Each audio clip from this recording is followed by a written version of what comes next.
Hello, you wonderful people. So for today's video, I want to say goodbye to the show, The Blacklist, and talk about why I love it. Really quickly, if you're unfamiliar with The Blacklist is, it is this action crime drama thriller that follows Raymond Reddington. He is the most wanted criminal on the FBI's most wanted list for the past like 20, or I'd actually think it was like 30 years. And he finally turns himself into the FBI, but he will only talk to one particular FBI agent, a profiler named Elizabeth Keene.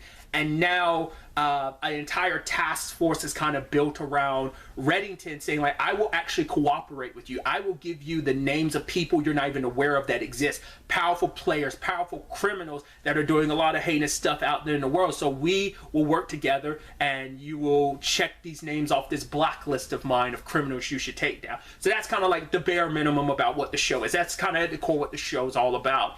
But it's this ever-evolving show of, like, right here are these criminals, but also the dynamic that this task force has as they balance out working with a known criminal. I mean, this is a government-sanctioned, like, deal that was struck that gives him, like, immunity and stuff like that, and how they come to terms with how having Reddington in their life, who is a wild card. Yes, he ends up helping them take down criminals that no one knows exist, those who have kind of hidden in the shadows, those who might be too powerful to take down. He helps take them down, but he always has an extra motive. He always has a reason why he's doing everything, and it's usually like, it benefits me in the long run. And so coming to terms with that, figuring out the true meaning behind Reddington's motives, why he specifically chose Elizabeth Keene to kind of be the in-between, the go-to person that he works with. It's just this fascinating, constantly evolving mystery that is just exciting. Like, Reddington is one of those bad guys you kind of root for because you're like, I know you're a bad guy, and the way I phrase it is he's a bad guy that has good guy tendencies. That's kind of how I like, because it's like, once again, don't get it twisted, he will still murder and stuff like that. He's a bad guy. He runs one of the biggest, largest criminal enterprises out there, but there is something about, because he's so fun, he's so charming, and I think it just speaks volumes to James Spader's like performance, what he brings, the nuance that this character has of, yes, there is a lot of black and white when it comes to Reddington, but there's so many deep, dark shades of gray that makes the character so interesting, so complex. Someone had recently said that they're like, right, we didn't watch this show just for the sake of like following a criminal. It's like, well, when you have a criminal that's this interesting, it's like, yes, the mystery element is a big part of it, sure, of like understanding Reddington, but it all flows into, yes, you're following just some, but you're not following some criminal. You're following this suave criminal that you're almost like, oh, like there's something so charming about you, but I can also recognize that you can be so cold-blooded and ruthless at the same time with need be, that you can handle things with a gentle touch in some capacities and just kind of a gentle nudge, and in other capacities you can rule with an iron fist. And that complex dichotomy resonates and radiates throughout the entire show, and that's just what makes the show so compelling. And obviously, you know, if you're unaware, but that's the reason why I'm saying goodbye, is that the show finally ended after 10 years. It ended a couple days ago at the time in recording this. It's been a wild ride. I know some people have had their, like, you know, just looking at, I don't know how generally the internet feels about it, but based on just some of the comments I've gotten in my review of the series finale, I've seen some people not really resonating with the finale. I like the finale. It felt very befitting of who Reddington is, because without really going into it, the words I use to describe it is a subtle and quiet finale versus a big bombastic,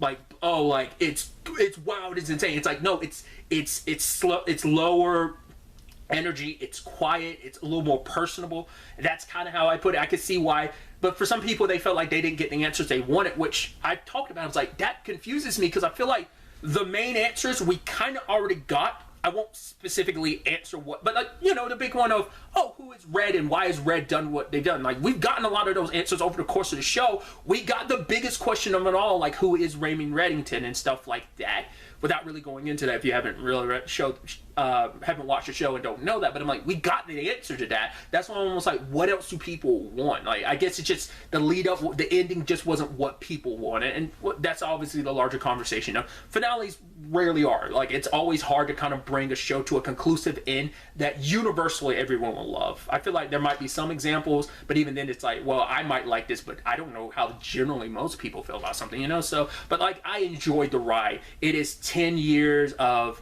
very interesting interweaving stories, and the story taking, you know, going in places and directions I don't think quite a lot of people expected him to. There's some neat, awesome twists and turns along the way, and it's just been this enjoyable journey. And I think it was worth it in the end, but maybe some people won't. But I highly recommend you check out the show and feel, you know, see if it is something that you are interested in. I mean, like I said, the show is done now.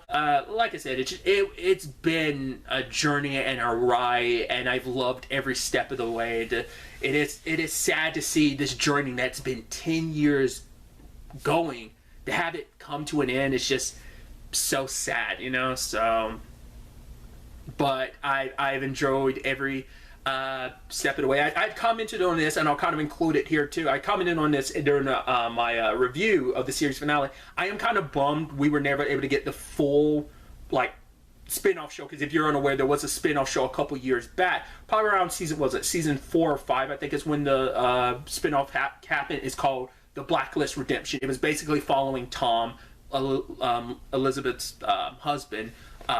That's a whole complicated thing in itself. It was following his story, kind of getting more on like his background, but they kind of tie those loose ends up in the main show because they were never able to tie them up within the show. But I wish that show had gotten an opportunity to breathe and kind of build out its own story fully. Sadly, it got canceled after 1 season, so that's kind of a bummer. But you know, some of those elements were still left unresolved with some of their characters, but other stuff was kind of tied up like really quickly in the main continuity. So I'll leave it at that. But you know, so that's where I feel like this is the end. There probably won't be a sequel series or anything, because I think they told the story they needed to tell, and I don't think there's anything beyond that. You know, that's not really me. I'm trying to avoid spoiling anything in the finale, but where things end up, I don't think you've told the story you need to tell. I don't think you can really go any further, and just where things have kind of left off. So, but obviously, like I said, those are just my thoughts, and once again, just my opinion. I don't think you have to agree with everything, but like I said, this is just how I'm feeling, and this is how I'm thinking. But really, that's all I wanted to talk about. So the next time we meet, be happy, be safe, live life to the fullest, and enjoy it. Good day, and good